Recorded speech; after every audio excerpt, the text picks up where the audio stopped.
আজকে আমি রান্না করব মটন। মটন রান্না করব, তার জন্য মাংসগুলো ধুয়ে নিয়েছি প্রথমে। তারপর এটার মধ্যে হলুদ গুঁড়ো, লবণ, লঙ্কা গুঁড়ো, একটু জিরা ধনিয়া আমি ঘরেই পেস্ট করে রাখি, ওই গুঁড়োগুলো দিয়ে দিলাম অল্প প্রচুর। তারপর এটার মধ্যে সামান্য পরিমাণ সরষের তেল, এখানে রসুন, মরিচ, আদা পেস্ট করে নিয়েছি, টমেটো পেস্ট করে নিয়েছি, পেঁয়াজ কুচি করে নিয়েছি। তার মধ্যে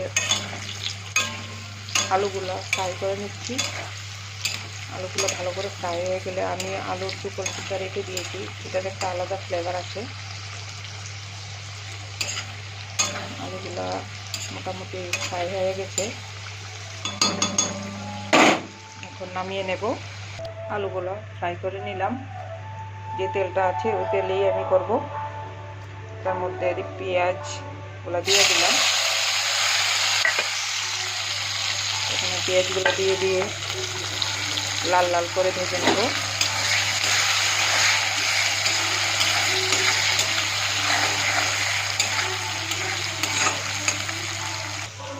মাংসটা মেখে নিচ্ছি ভালো করে, যত মাখবেন অতই ভালো হবে। মশলাগুলো মাংসের ভিতরে চলে গেলে এটা ফ্লেভারটা আলাদা আসে। আমাদের বাড়ির পাশে এখন কীর্তন চলছে, ওখানেও নিমন্ত্রণ আছে, যাবো কিনা ঠিক বলতে পারি না। অফিস থেকে আসলাম, মেয়েও খাওয়া দাওয়া করলো, এবার রান্নার জন্য রেডি হয়ে নিলাম। এগুলা সব কিছু রেডি করে নিলাম।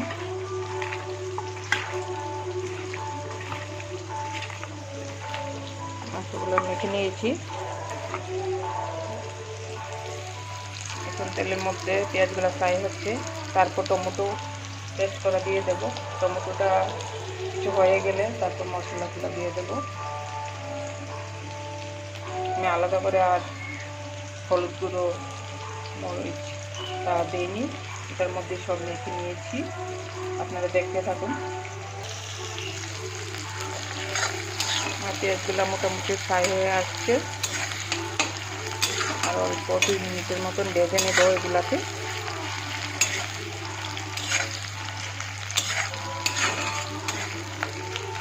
মটনটা লোয়ার কড়াইতে রান্না করতে চেষ্টা করবেন, লোয়ার কড়াইতে রান্না করলে সবচেয়ে টেস্ট হয়, স্মোকি স্মোকি স্মেল আসে।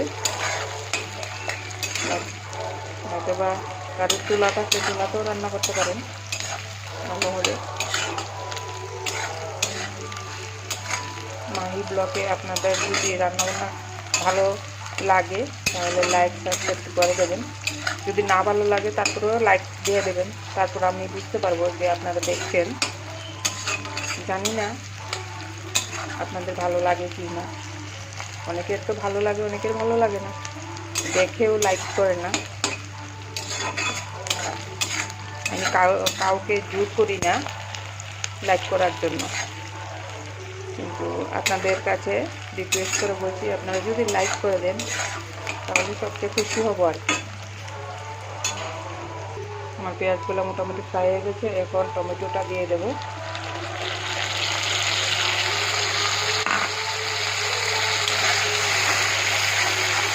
টমেটোটা দিয়ে একটু ঢাকনাটা দিয়ে দেবো, যাতে টমেটোটা ভালো করে ফ্রাই হয়ে যায়। যখন ফ্রাই হয়ে যাবে টমেটোর উপরে তেলগুলো এসে যাবে। ঢাকনাটা দিয়ে দিলাম। আমি ঢাকনাটা কেন দিয়ে দিয়েছি জানেন? মশলার যে স্মেলটা এটা টমেটোর মধ্যেই থাকবে, তাই ঢাকনাটা বারবারে দিয়ে দিই। দেখুন টমেটোটাও মোটামুটি হয়ে গেছে, তেলগুলো উপরে উঠে এসেছে, তাহলে বুঝতে পারবেন যে টমেটোটাও ফ্রাই হয়েছে মোটামুটি। 2টো টমেটো পেস্ট করে দিলাম। দেখুন টমেটোটা হয়ে আসার পর আমি আদা, লঙ্কা আর রসুন পেস্ট করা দিয়ে দিলাম।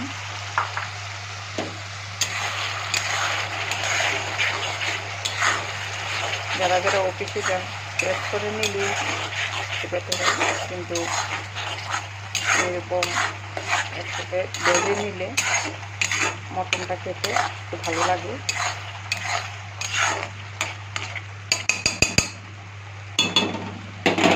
এখন আবার ঢাকনাটা দিয়ে দিচ্ছি। মটন বানাতে গেলে বেশি লঙ্কা দেবেন না, বেশি লঙ্কা দিলে ঝাল বেশি লাগলে হয়তো বাচ্চারা খেতে পারবে না। তো বাচ্চারাই তো আমাদের সব। মটনে লঙ্কাটা একটু পরিমাণ মতো দিলে টেস্টি হয় আর কি। বেশি ঝাল করলে মটনটা খাওয়া যায় না, সবাই খেতে পারে না। তাই আপনারা দেখতে থাকুন। দেখুন মশলাটা ফ্রাই হয়ে গেছে, মোটামুটি এক থেকে বেশি হলে পুড়ে যাবে।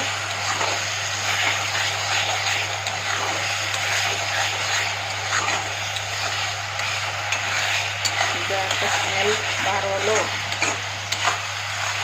আর আপনারা সবসময় মনে রাখবেন, মটন করতে গেলে যখন মাংসটা একদম কষানো হয়ে যাবে ভালো করে ঢাকনা দিয়ে দেবেন। ঢাকনা দেওয়ার পর যখন মাংসটা থেকে জল ছেড়ে দেবে তখন চুলার আঁচটা বাড়িয়ে দেবেন। চুলার আঁচটা বাড়িয়ে দিলে তারপর মাংসটা ভালো করে কষানো হলে তারপরে অল্প পরিমাণ জল দেবেন, যাতে একদম কষা কষা টাইপ থাকে। এই মটনটা খেতে সবারই ভালো লাগে, বিশেষ করে আমার হাজবেন্ডকে খুব ভালোবাসে। একদম কষা কষা মটন বাড়িতে নেই, বাড়িতে আসলে বানিয়ে খাওয়াবো আরও অন্যরকম করে। এখন মাংসগুলো দিয়ে দিচ্ছি।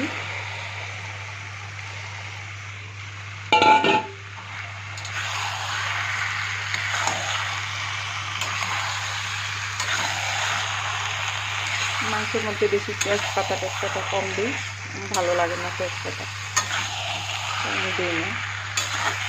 হাজবেন্ড আসলে অনেক সময় দিই, অনেক সময় দিই না। ও রান্না করতে জানে, ভালো করে চিকেন রান্না করতে পারে।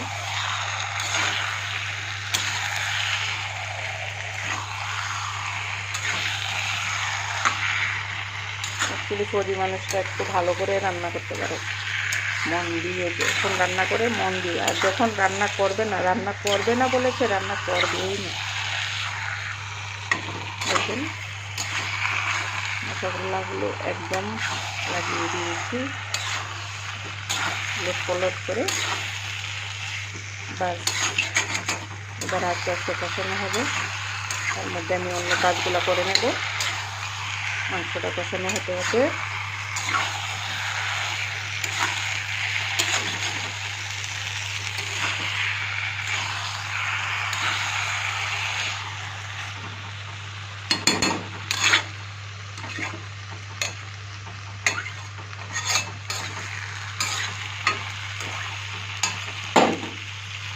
ঢাকনাটা দিয়ে দিলাম, চুলার আঁচটা একদম কমিয়ে দিলাম। এখানে সামান্য পরিমাণে দারচিনি, এলাচি, লং আর গোলমরিচ কয়েকটা আমি নিয়ে নিলাম।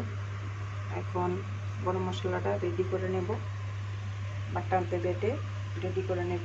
এটাই ভালো লাগে, স্মেলটাও এটা ভালো আসে এবং কমও লাগে। দেখতে থাকুন আপনি। আমি এখন চুলার আঁচটা মিডিয়াম থেকে বাড়িয়ে দেব। দেখুন বাড়িয়ে দিলাম। তারপর 2 মিনিট পর ঢাকনাটা খুলব। দেখতে থাকুন আপনারা।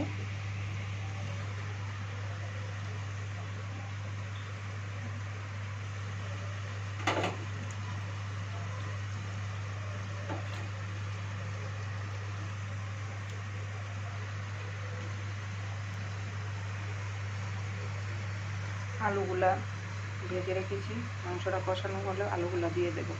দেখুন জল চলে এসেছে।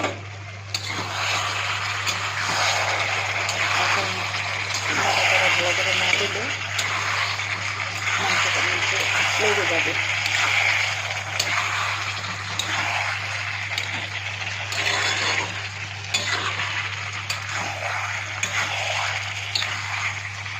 মাংসটা কষানো অবস্থায় আমি এখানে দই ফাটিয়ে নিয়েছিলাম, দইটা ফাটানোর পরে দিয়ে দিচ্ছি এখন।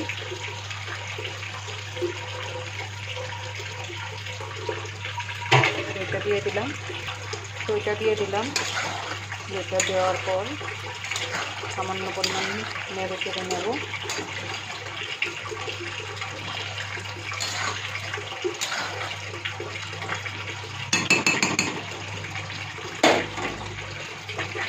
ঢাকনাটা দিয়ে দেবো।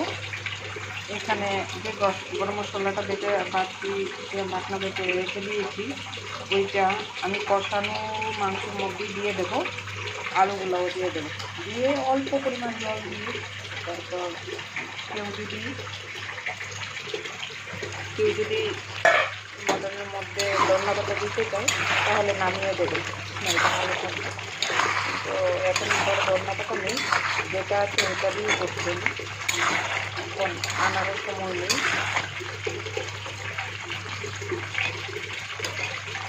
মাংসটা হয়ে যাবে কষানোর মধ্যে। মোটামুটি মাংস কষানো হয়ে গেছে। এখন তার মধ্যে আলুটা ছেড়ে দেবো, না হলে আলুটার মধ্যে মশলাগুলো লাগবে না।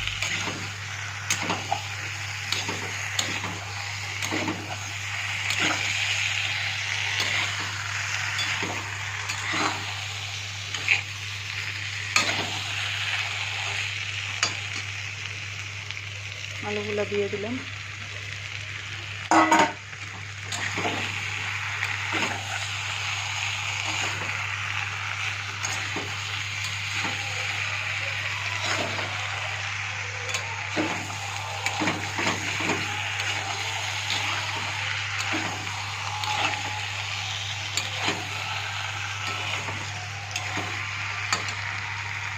এখানে বেটে রাখা গরম মশলাটাও দিয়ে দেবো, ছড়িয়ে দিবেন, না হলে টমাটো পেটে যাবে। একটু জল দিয়ে দিলাম।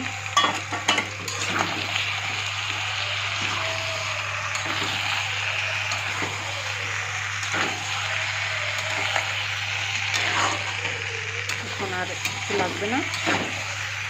মাংসটা ভালো করে কষানো হয়ে গেলে তারপর জল দিয়ে অল্প পরিমাণ জল দিয়ে দেবো। দেওয়ার পর মাংসটা তো কষানোর মধ্যেই সিদ্ধ হয়ে গেছে, আমার মটন রেডি হয়ে যাবে। আর 5 মিনিট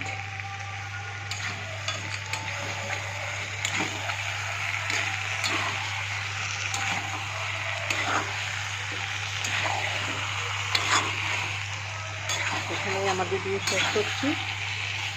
হয়ে গেলে ফটোটা তুলে দিয়ে দেবো, দেখতে কীরকম হয়েছে। যদি আপনারা ধনিয়া পাতা দিতে চান তাহলে দেবেন, কিন্তু নামিয়ে দেবেন, পরের মধ্যে দিয়ে দেবেন, চুলাটা বন্ধ করে দেবেন। তারপর ধনিয়া পাতাটা দিলে কুচি করে স্মেলটা থাকে। ধনিয়া পাতাটা দিয়ে ঢাকনাটা দিয়ে দেবেন।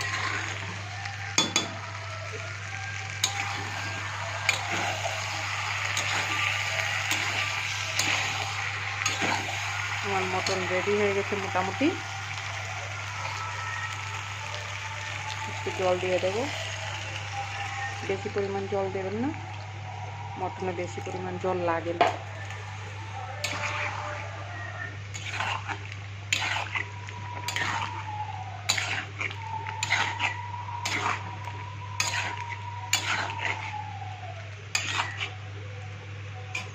একটু নেড়ে নিলাম, একটু দিয়ে দিলাম, ব্যাস হয়ে গেল।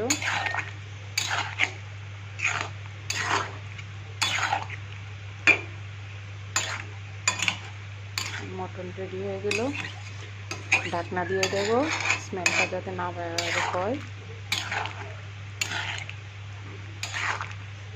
মাংসের মধ্যেই থাকবে।